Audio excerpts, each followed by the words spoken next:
You know, I'm looking at baseball, and one of the things like that I noticed is like the Arizona Diamondbacks, 37 and 47. They were considered to be one of the big winter,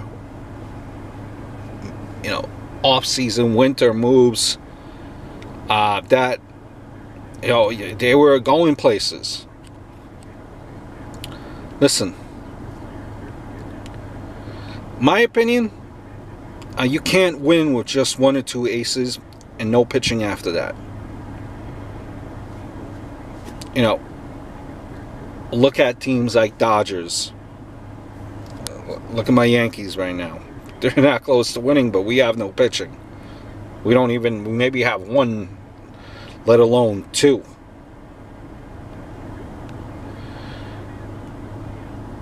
The Dodgers right now, though, when you look at the Dodgers, for example, they're getting W's with their pitching, but somehow, but that always doesn't happen. You can't just have one or two aces and no one after that.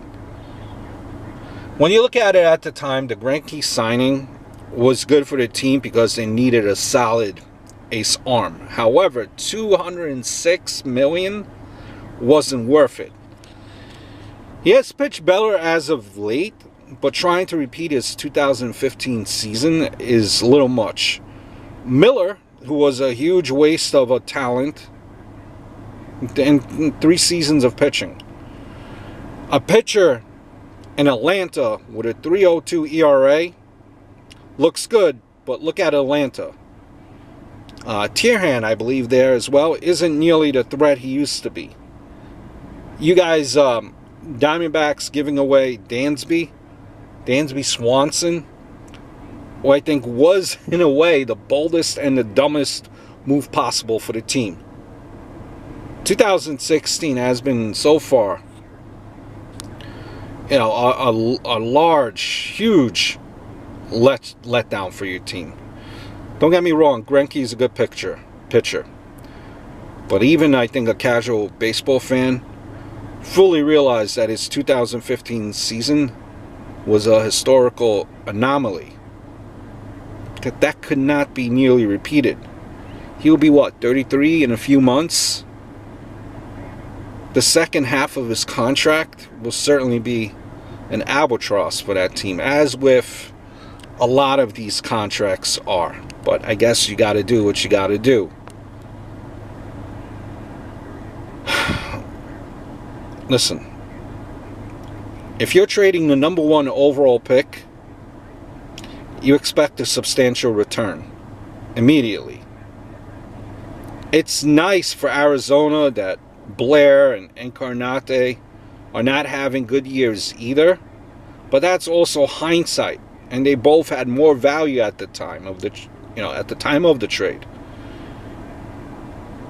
They gave away all the spare parts they had, and for what?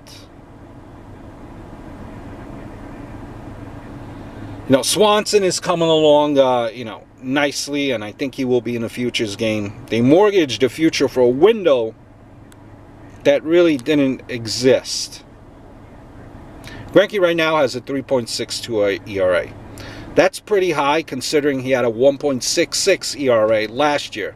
And he's getting paid, you have to remember, like someone who had a 1.66 ERA. Win-loss for a pitcher doesn't tell you if they're good or bad. It just tells you the offense is good or bad, especially if they have an ERA like, Greinke. David Price is 8-5, so someone like, we might say that he's good this year, but he has a 4.74 ERA. Listen, I don't know. What can you say? What can you say?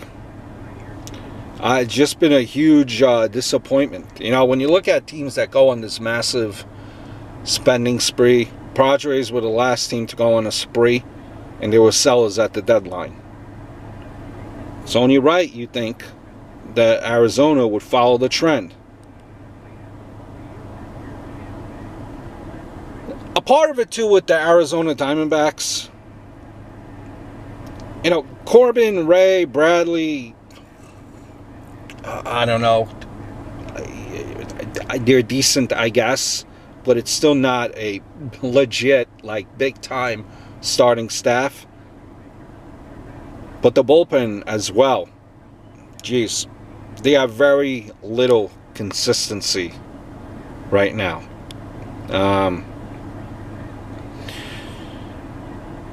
If you're a Diamondback fan, it's been a disappointing season, and hopefully it turns around for you guys. I hope all is well. Look forward to speaking to you very, very soon.